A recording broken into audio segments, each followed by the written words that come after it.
ഇന്ത്യയുടെ ആഭ്യന്തര കാര്യങ്ങളിൽ അഭിപ്രായം പറയാൻ പാകിസ്ഥാന് യാതൊരുവിധ അവകാശവുമില്ലെന്ന് ഇന്ത്യ.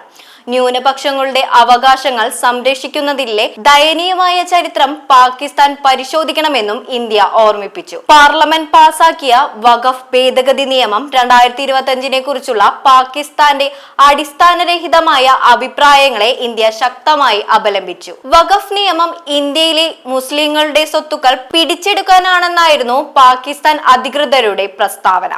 ഇന്ത്യൻ പാർലമെന്റ് പാസാക്കിയ വഖഫ് ഭേദഗതി നിയമത്തെക്കുറിച്ച് പാകിസ്ഥാൻ നടത്തിയ അടിസ്ഥാനരഹിതമായ അഭിപ്രായങ്ങളെ ഞങ്ങൾ ശക്തമായി അപലപിക്കുന്നു. ഇന്ത്യയുടെ ആഭ്യന്തര വിഷയത്തിൽ അഭിപ്രായം പറയാൻ പാകിസ്ഥാന് യാതൊരുവിധ അർഹതയും അവകാശവുമില്ല. മറ്റുള്ളവരെ ഉപദേശിക്കുന്നതിന് പകരം ന്യൂനപക്ഷങ്ങളുടെ അവകാശങ്ങൾ സംരക്ഷിക്കുന്നതിലെ സ്വന്തം ദയനീയമായ ചരിത്രം പരിശോധിക്കുന്നതാണ് പാകിസ്ഥാന് നല്ലത്, വിദേശകാര്യ മന്ത്രാലയ വക്താവ് അറിയിച്ചു. വഖഫ് ഭേദഗതി ബിൽ 2025 മുസ്ലിങ്ങളെ അവരുടെ പള്ളികളും ദർഗകളും ഉൾപ്പെടെയുള്ള സ്വത്തുക്കളിൽ നിന്ന് പുറത്താക്കാനുള്ള നിയമമാണെന്നും ഇത് ന്യൂനപക്ഷങ്ങളെ പാർശ്വവൽക്കരിക്കുകയാണെന്നും പാകിസ്ഥാൻ വിദേശകാര്യ വക്താവ് വാർത്താ സമ്മേളനത്തിൽ ആരോപിച്ചതിനെ തുടർന്നാണ് ഇന്ത്യയുടെ